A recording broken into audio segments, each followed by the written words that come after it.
Wawasan Nusantara.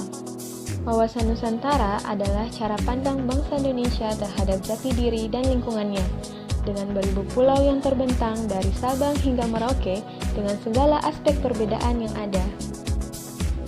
Unsur dasar wawasan Nusantara. Wawasan Nusantara terbagi menjadi 3 unsur. Yang pertama, wadah wawasan Nusantara. Unsur dasar yang satu ini memandang bahwa wilayah lautan lebih penting daripada wilayah daratan, sehingga muncul beberapa konsepsi.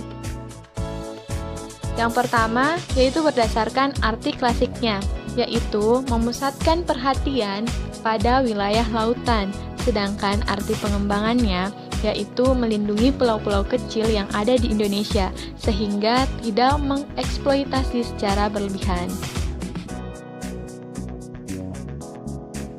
Dalam unsur ini, wawasan Nusantara memiliki 2 bentuk komponen dasar. Yang pertama adalah cita-cita bangsa Indonesia yang tertuang dalam pembukaan Undang-Undang Dasar 1945.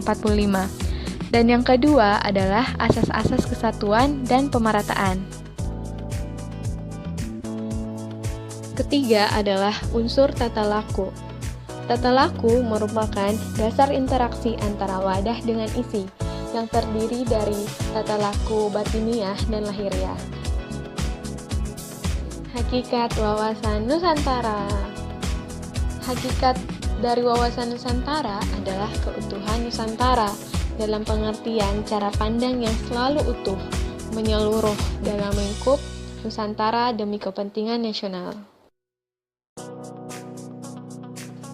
Asas wawasan Nusantara merupakan ketentuan-ketentuan atau kaidah-kaidah dasar yang harus dipatuhi, ditaati, dipelihara, dan diciptakan demi tetap dan setianya komponen pembentuk bangsa Indonesia terhadap kesepakatan bersama. Asas wawasan Nusantara terdiri dari kepentingan yang sama, keadilan, kejujuran, solidaritas, kerjasama, dan kesetiaan. Arah pandang wawasan Nusantara. Arah pandang wawasan Nusantara dibagi menjadi 2, yaitu arah pandang ke dalam dan arah pandang keluar. Arah pandang ke dalam itu, bangsa Indonesia harus peka dan berusaha dalam mencegah dan mengatasi faktor-faktor yang menyebabkan suatu konflik bangsa dan harus dapat memelihara persatuan dan kesatuan dalam kebinekaan Tunggal Ika. Arah pandang keluar ini mengandung makna bahwa dalam kehidupan internasional bangsa Indonesia harus berusaha dalam menjaga kepentingan nasional untuk semua aspek kehidupan. Kedudukan wawasan Nusantara. Pertama adalah wawasan nasional bangsa Indonesia yang merupakan ajaran yang diyakini keberadaannya oleh seluruh rakyat agar tidak terjadi penyesatan dan penyimpangan dalam upaya mencapai serta mewujudkan cita-cita dan tujuan nasional.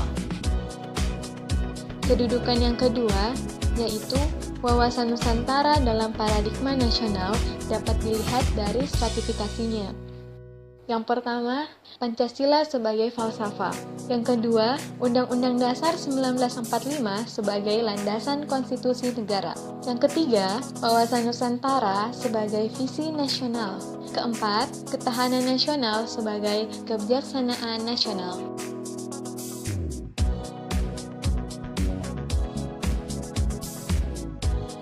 Wawasan Nusantara berfungsi sebagai pedoman, motivasi, dorongan, serta rambu-rambu dalam menentukan segala jenis kebijaksanaan, keputusan, tindakan, dan perbuatan bagi penyelenggara negara di tingkat pusat dan daerah. Tujuan wawasan Nusantara yaitu mewujudkan nasionalisme yang tinggi di segala aspek kehidupan rakyat Indonesia.